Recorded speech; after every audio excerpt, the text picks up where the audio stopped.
Are we ready? Okay, wonderful.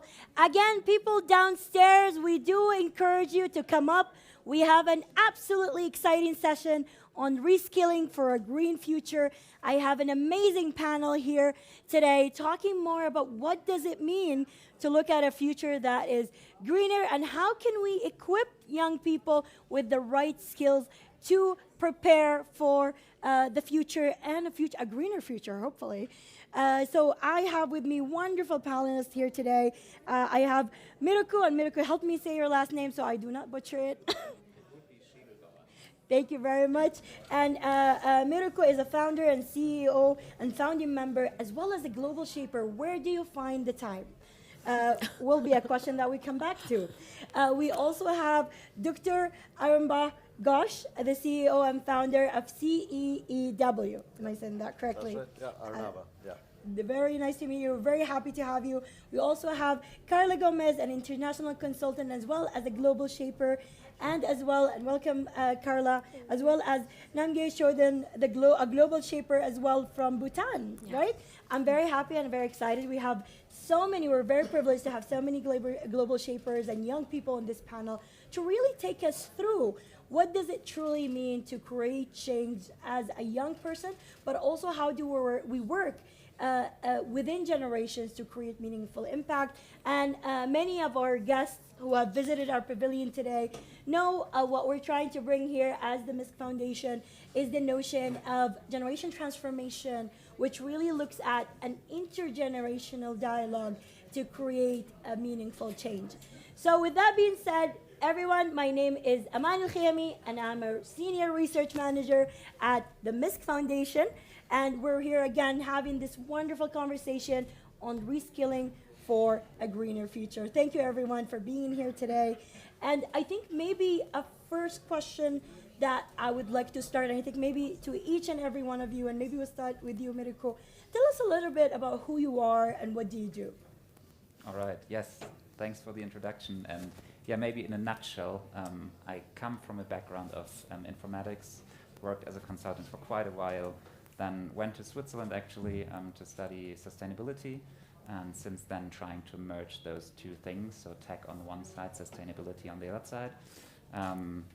I did start a company then called Ship Zero. We focus on the topic of decarbonization, so lowering emissions in the area of logistics and supply chains, so mostly scope 3 emissions for those who are a bit in the topic. And yes, 2019 I co-founded the Hamburg Hub of the Global Shapers, and this is why I am partly here. Thank you for being here. And maybe Dr. Aramba. Hi, I'm Arnava Ghosh. I am the CEO of the Council on Energy, Environment and Water. I also advised the UN Secretary General last year as a member of his high-level expert group on net zero. I'm an advisor to India's G20 presidency, and I have co-chaired the Forum's Global Future Council on Clean Air. But I founded CEW in 2010. Before that, I was an academic at Oxford and Princeton, and then before that, I worked at the WTO in Geneva, and before that at UNDP in New York. So, all over the place. Very inspiring, Dr. Aramba. Carla, maybe tell us a little bit about who you are and what you do. Hi, everyone. I'm delighted to be here and discuss a little bit about this important topic of green skills on youth people. So I'm an international consultant. I work for United Nations Development Program for Latin America and the Caribbean for the last 7 years, and with the Rockefeller Foundation with the Power and Climate team. So my main focus is how we can achieve development and climate at the same time. We think both things are not contradictory, and we really need to find a path to work on both. Thank you very much. And please, Namgay, please tell us more about who you are. Sure, thank you so much. Hello everyone, I am Namgay Choden. I am from Bhutan, and I've been invited to Davos as part of the 50-person delegation of the Global Shapers community. Apart from my voluntary work at the Hub, I used to work for the Bhutanese government. I've been to COP27 as a Article 6 negotiator, and climate is something that's very close to my heart because as a young person who had the privilege of working in government and having the sort of access to people and information that I had, it really struck me that the only way to empower my peers, young people of my country, is to empower them and enable them to be part of accessible conversations in the policy sphere. Absolutely. And this is what I will be touching upon in the following conversation as well. Thank you. Thank you so much. And I feel a bit of FOMO that I have to say I also worked with the UN just to feel part of the conversation. But maybe we can start off, COP27 just ended, and there's quite a lot of preparation going into COP28. Maybe, we think about, there was a whole conference in Egypt as well, particularly on the role of young people and engaging young people really on climate action. And I think really now as we look at what the world looks like and what do we need to prepare young people beyond kind of the traditional skills that we're looking at today. So if we're looking, maybe Dr. Aramba, I'll ask you the first question. In many economies and in many jobs that we look at today, young people will need to, really acquire a skill mindset that looks at technical, that looks at industry specific, that takes to factor, nuanced as well climate related issues between one region to another and sometimes from one village to another. So how do we look at kind of an education ecosystem that will really be able to equip young people with the necessary skill to get them to create real action in the future? Okay, That was a lot. Yeah, that was a lot. So the classic exam question. Yeah, I'll interpret it my way. So what I'll do is, number one, we've got to understand that the economy of the future is not going to look like the economy of the past. So if you're studying the past, then you're not preparing yourself for the future. In India, my organization CW counts the number of people employed in renewables, for instance. Our estimation is that already about 111,000 people are employed in large-scale, utility-scale renewables, over 200,000 people employed in distributed energy, but by 2030, 3.4 million green jobs will be created for the transformational targets India's put out. So you have to anyway start preparing for the future. But what has to change in the way we think about education? I think three fundamental changes has to happen. One, you need to have a problem-solving mindset. So you can't only explain what the puzzle problem is.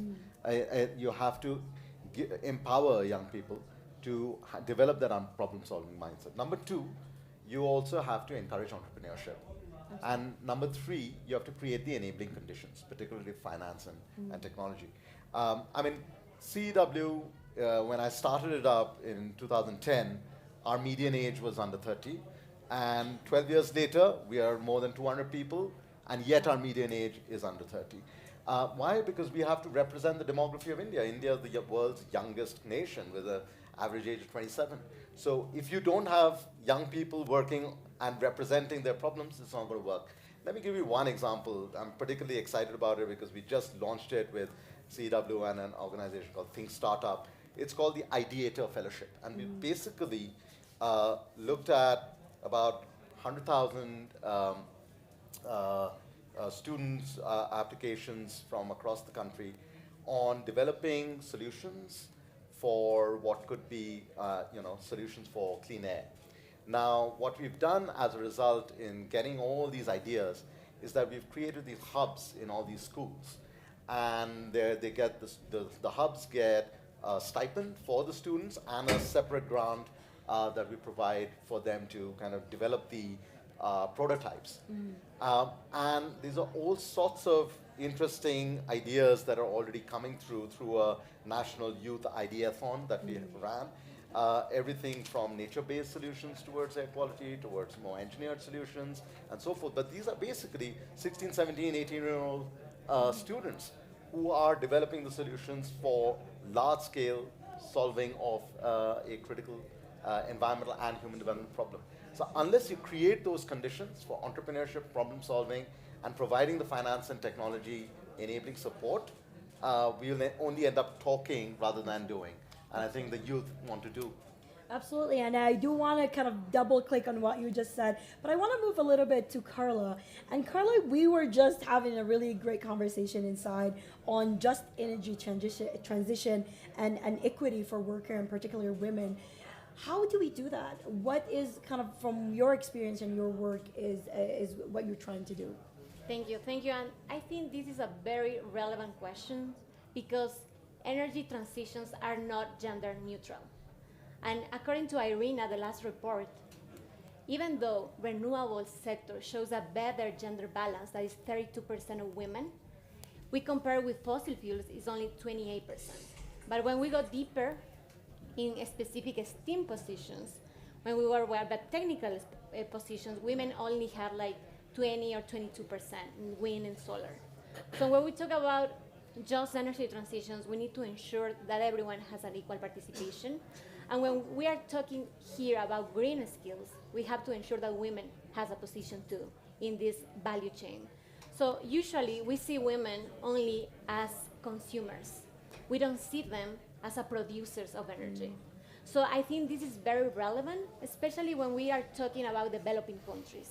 So maybe we have in a context of developed countries, everyone has access to reliable energy.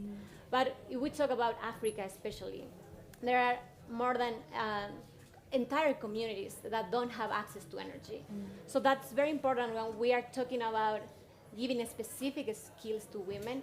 We consider them as a key actors in the production of renewable energy. So look into a more holistic approach to our all of community approach. And I know, as you, all of us who have worked at the UN know, there's the Secretary General, Antonio Guterres, is very, has been advocating for the notion of everyone moving, leaving no one behind and everyone moving forward together.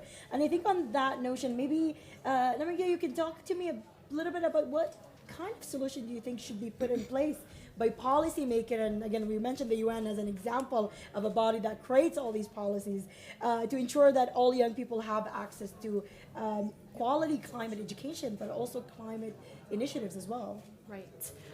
So I also believe that reskilling and the various sorts of resources and access that you need in order to transition in a just manner is something that is of great importance to young people, but at the same time, young people are also disproportionately disadvantaged in the whole conversation. So to give a little bit of context from where I come from, so in my country, almost half the population is under the age of 29. Wow. But a lot of young people mistakenly still believe that policy making is something that only policymakers do. And by that, I mean people who are old and in government. And I have always leaned into my experience in government as a young person as well, because I realized that there are so many barriers for young people to participate in the policy discussions because it's simply really inaccessible to them. And therefore, I also feel that young people are then unable to go back to their elected officials or their policymakers and demand for the sorts of changes that we need in the education system. And within that, I have also realized that we really need to push for stronger linkages between education policy and labor policy. So I'll speak to maybe two things that I've worked on as a shaper and also professionally. So first would be the project called the Bhutan Climate Futures Lab, where we go around and conduct climate literacy programs. So it's quite direct, and by climate literacy, I mean not just the scientific knowledge of how climate change happens and what the green transition, what net zero means, but also really giving young people the skills such as coalition building, negotiation, storytelling even, so that they're able to take meaningful climate action. And a spin-off of that program is that we're also going to be organizing an incubation lab where we've been funded by the Global Shapers community to then give some seed money to actualize these climate projects. So this is one way in which I've seen that we can really achieve a lot, because you just need to have a conversation with young people and they get it. Secondly, from a policy perspective, then, you know, we've also worked to look at circular economy, which I really believe has to figure as an important part of the conversation, because we often suffer from what has been dubbed carbon myopia, where you only think about emissions. But what about other things such as consumption and waste So I also believe that there are a lot of opportunities in the circular economy where a lot of young people would need to then be equipped with the skills to be able to participate in a market that is really worth billions and billions, and for them to then be able to participate in it and then meaningfully make the transition into a greener economy and the skills that they would need to have. Absolutely, and I think that was a really important point from a policy perspective, but also youth participation. I think we do need kind of people on both sides to listen. Policymakers giving and caveating spaces for young people, but also having the platform of where starting from educating young people from as a skill set from really young on an early age to really be able to contribute to those skill sets. So maybe Mirika, let me ask you this. So what are some of the things you're thinking through the work that you do that you really think is really key priorities that young people need to focus on as they heads towards developing their skills, but also developing and understanding more all the different nuances and different issues that falls under climate issues? Mhm. Yeah, that is a very important piece, I think, because we have touched upon kind of the different circumstances that different countries have. For example, in Germany, without knowing the data, but at least 50% are above 40. So it's just a very different balance there. Context really matter. Yeah, context really matters at that point. But no one of us really knows what the situation will be in 10 and 20 and 30 years regarding the energy transition, regarding even what skills will be needed. So I think from the point of entrepreneurship, for example, it's a lot of the skills are connected to kind of being adaptable, being able to learn new skills when they're needed, because no one can tell us now what will be the most important skill in the far future. So this is something I think the education systems in probably every country have to work on how to rebalance not only learning from the past, but learning for the future. Absolutely. And another, like the second thing that I would highlight in that point would be to differentiate facts from marketing and fake news. Like it's a political topic, of course, everyone got to know it from, especially from the US recently, but the same happens in climate. So large corporates talk about what amazing things they're doing, and I think a key skill for young people will be to ask the right questions. Absolutely. So like critical thinking skills and be able to really distinguish what really matters. And I think what I'm hearing from you is there's a lot of the existing skills that young people had, but they just need to be a little bit more adaptive and agile and having one of our wonderful speakers the other day was talking about having foresight and kind of looking into the future and being able to adapt and change as we go. And with that, moving back to you, Dr. Anba, so like how important is youth voices are in kind of looking at developing these skills, looking at their voices in policy making, and I think touching back on the points that were mentioned earlier, kind of from a policy standpoint, from a research standpoint, and looking to create meaningful and active climate change. I mean, the short answer is, of course, it's important, Yeah. but context matters, and that's why I think it's important also to understand that what the youth do in young countries would be as relevant for what solutions they develop in aging economies, and I'll explain why. The climate crisis affects the most vulnerable, but who are the most vulnerable? Not just the poor. In a demographic way, it's the young, the children, and the infirm, the aged, who are the most vulnerable. Whether you're exposure to heat stress, you're impacted more. Exposure to communicable diseases, vector-borne diseases, you're impacted more. So when the youth bring together their best energies to leverage data, to understand at a hyper-local level how climate risks are impacting. In some places, weather patterns might be changing. In some places, there's heat stress. Some places, agricultural output is changing. So then you are able to develop the content, which then helps you inform how you develop the solutions. Now, when it comes to solutions, I think in many cases we see that policy, because your question was about policy, policy actually lags behind technology. Absolutely. So the role of the youth, in addition to, as Namage was saying, that it's not just the policymakers who make the policy, but the role of the youth, by their action, by their innovation, by their technologies that they bring to the market, will give confidence to the small c conservative policymakers to feel more confident that they can actually make a bigger move in terms of renewable energy targets or net zero targets and so forth. Over and above that is, of course, representation. And that goes back to, we've got to create platforms within our legislatures and beyond where youth voices, voices of women, etc., come in. What are the sectors where they are going to be employed more? At CEW, we created a program called Women in Sustainability. We created another program called Powering Livelihoods, using distributed energy for driving livelihood activities. In just 2.5 years, 13,000 technology deployments, 80% of the beneficiaries are women, right? So these are on the ground actions that then help to inform policy, because now India has come out with the first policy in the world on using distributed renewables for livelihoods. So the role of the youth is not going to be linear. It is about understanding the problem, developing the data, but also developing the innovations, which will then help inform the policymakers to move the needle.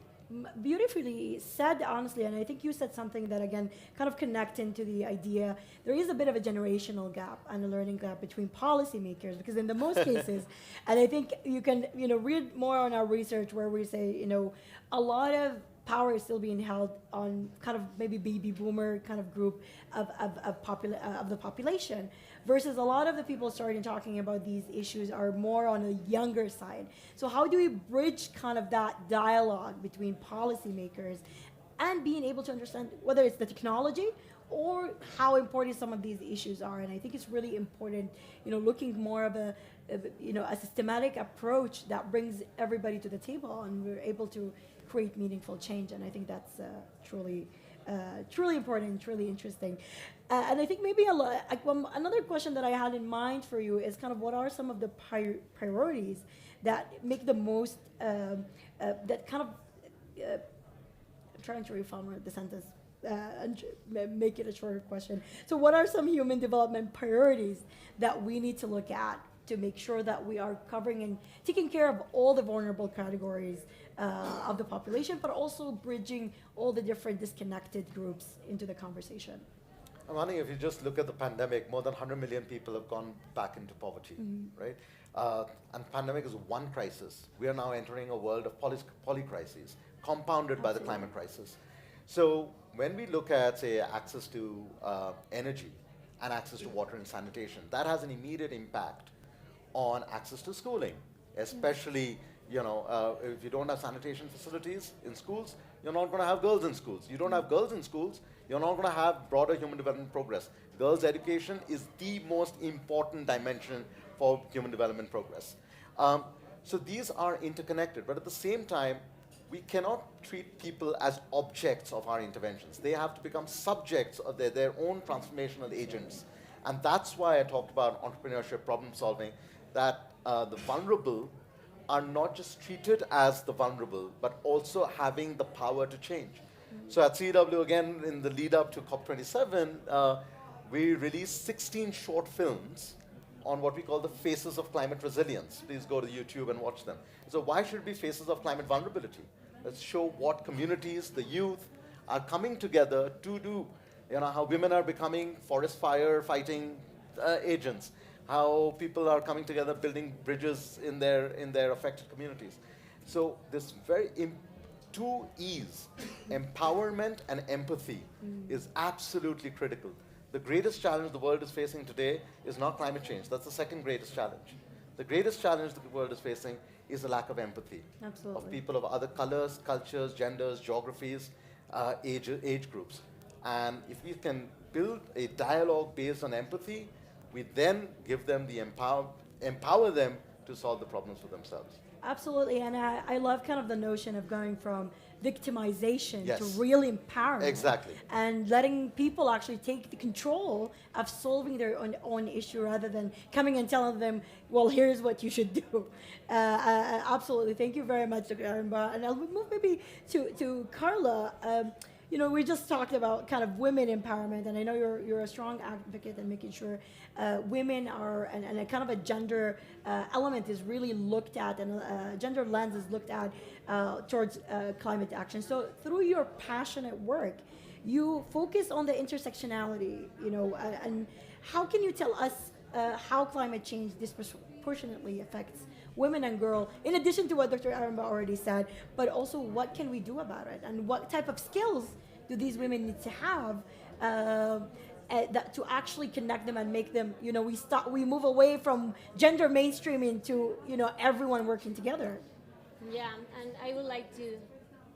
Do you hear me? Yes. Yes. Yeah. Okay.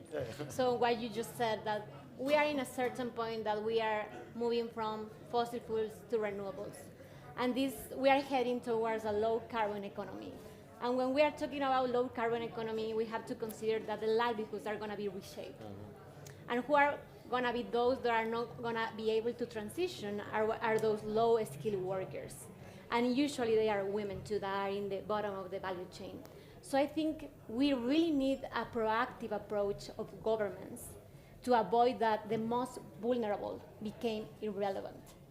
And when we talk about that, additionally, we have to consider that when we move from renewables, from fossil fuels to renewables, we are going to have a more local and a decentralized energy systems. And what does it mean? It means that we are going to need people that have more knowledge in terms of consumers and producers. Because right now we are used to have like one just energy provider. We don't have to deal with renewable energy. We don't have solar. We don't have wind. So usually we are not very active in the decisions that we are doing towards energy. And that is very critical because we are talking about green skills. Because we need to start thinking how we have better prepared consumers that are able to identify the different energy mix, how they want to really contribute to climate goals as well. Because when we are talking about energy, we are talking about supply, but we are talking about demand too, and how we can have both at the same time. And finally, talking about women and talking about girls, especially, I think this is a huge opportunity, especially because livelihoods are extrinsically connected with the access to energy. If you don't have energy, you cannot produce. You cannot sell a product or produce a service. And it is what happened when you are like energy poor, you cannot have a livelihood. So that we have a huge opportunity now.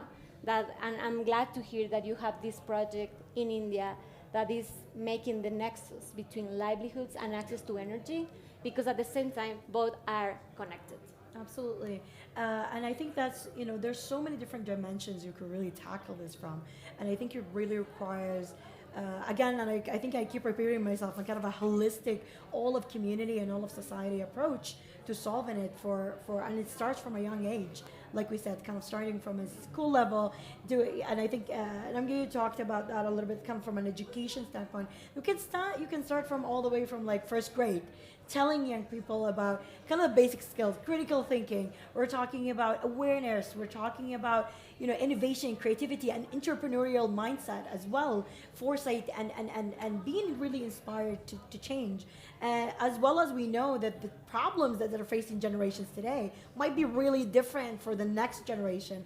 Hopefully, some are solved. Maybe new, some are created. We don't know. And with that being said, you know, Namge, as you know, a climate action champion, how can we make sure that young people have resources, have access to, first of all, knowledge, and then have access to the right decision makers and the right policy designers to be able to influence those decisions that will influence, you know, all policies are created for 5 years, for 10 years. That's not impacting current generation, but actually impacting future generations as well. Yeah. So before that, I wanted to echo what Miracle said, because we're talking about what are the exact skills required for the green transition. And it reminded me of the World Economic Forum's Future of Jobs report that it actually points to top 10 skills, but I remember analytical thinking, but also flexibility in terms of problem solving, the way you look at an issue. So that is a great report to check it out. I'm totally plugging in my WEF affiliation. Please But do. other than that, I would point to two things. And the first would be that for me, climate action is essentially a matter of civic engagement. While not negating individual action, because if you hit mass mobilization, individuals really can make a big difference. While not negating that, I would also say that at the end of the day, it is policy change that brings lasting change in society, that brings true change. And I've always believed in young people I've always believed that young people should be part of the policy making process.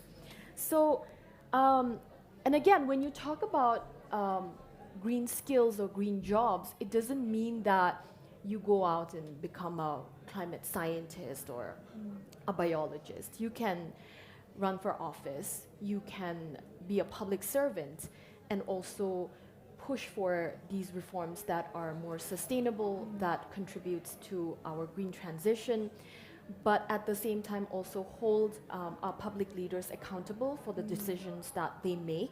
Absolutely. So there is an essential requirement for that sort of civic space. And I also understand that in many contexts it's very, very challenging to get that space. And that I certainly come from a position of privilege where I don't necessarily have to put my life at the line to have that voice and to have that space. But I understand that so many young people around the world are constantly pushing that space to be able to talk about and act upon their ideals. Absolutely, and that gives us a bit of a responsibility for all those of us who do have privilege, who do have accessibility, to kind of champion on their behalf, but not talking at them, but actually bringing them to the table and bringing their voices as well. Thank you very much. And I think maybe a question for you, Americo, because something as a young person yourself, and you're through the work that you do through your company, but also through being global shapers. What are some of the skills that you personally have that help kind of give you that perspective and to really advocate for the work that you do, but also champion the work that you do? And what do you teach other people around you as well? Oh, that's a difficult one. I hate talking about own skills, but I think this ability to be a change agent, I think you mentioned it earlier, that is something that we need in all of us.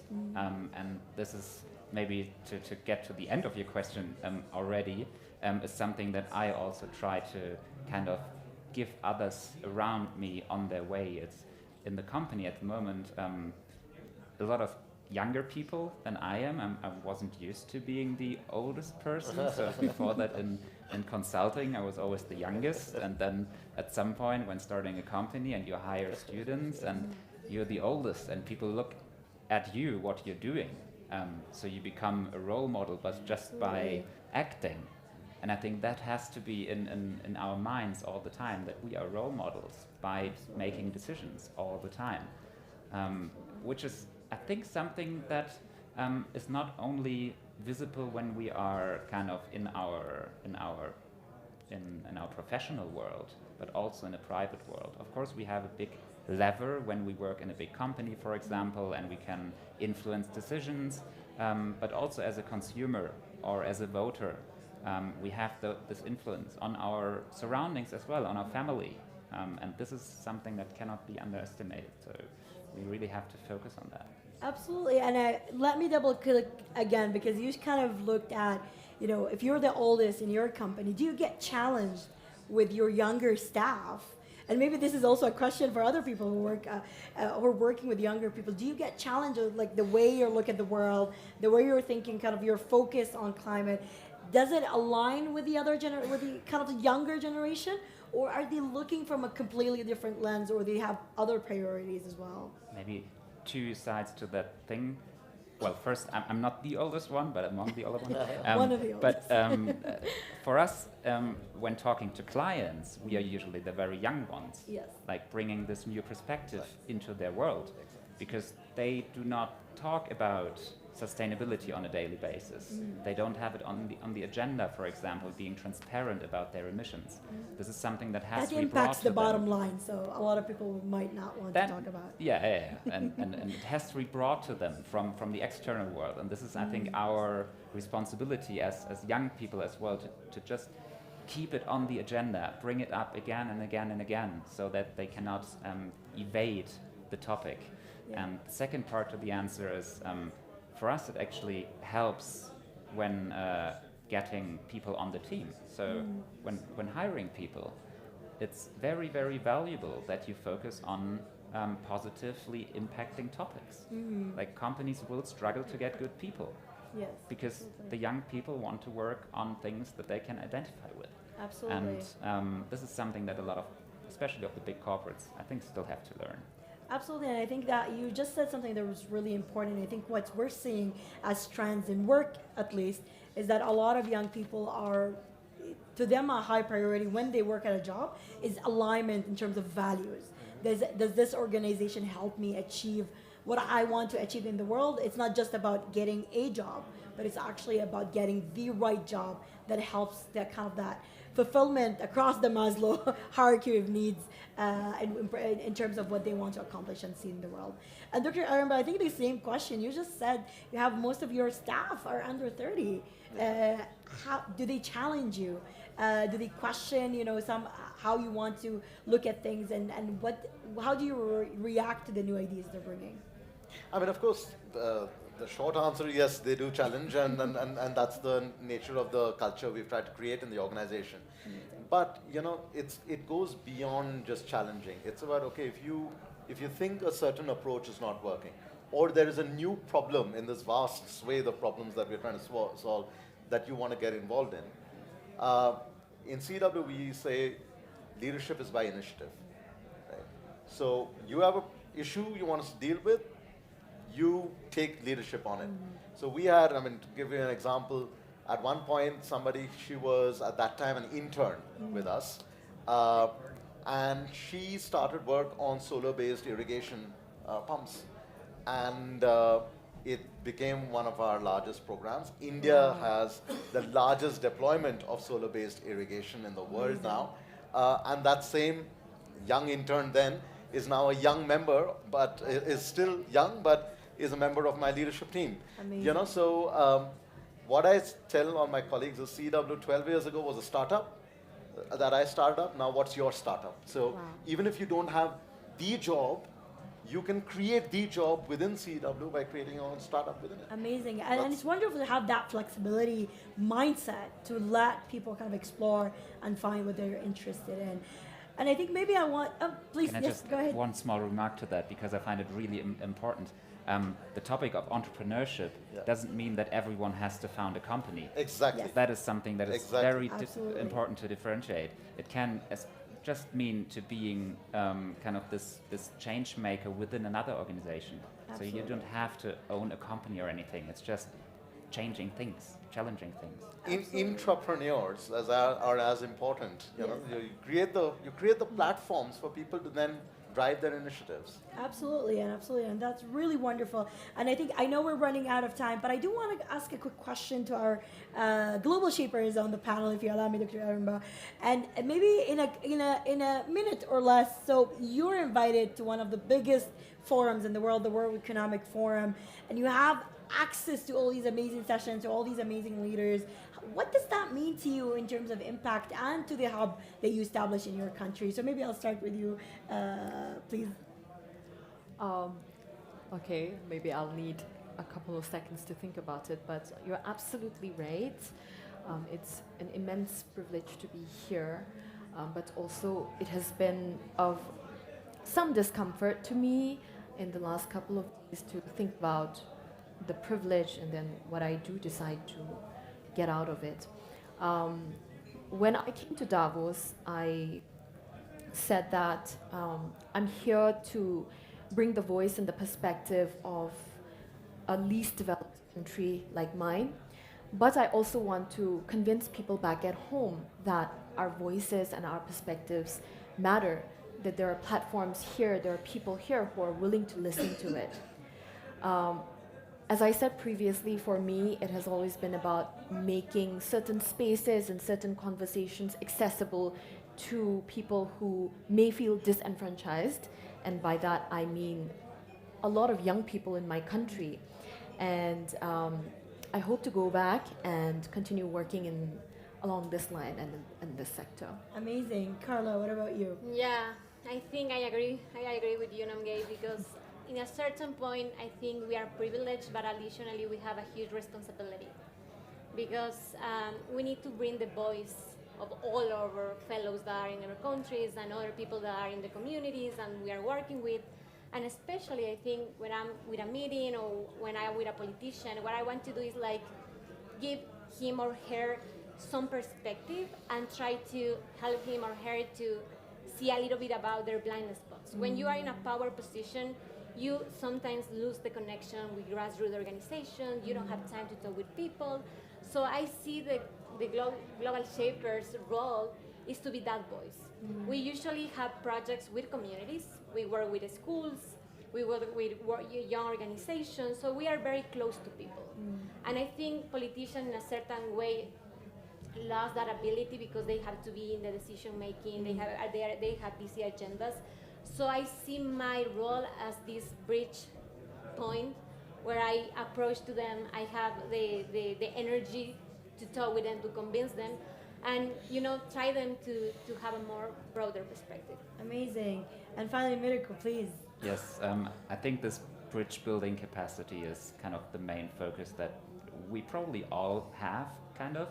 And for that, I think it's very important to know what we know, what we don't know, where we can talk Authentically? About, and how to kind of influence the decision makers that are here and kind of inspire them to take action for the topics that we are really passionate about. We are a really diverse group of shapers, and I think it's very important to know what the others are doing as well, so that we can point those decision makers to other people and say, oh yeah, I don't know about this topic, but maybe Carla knows.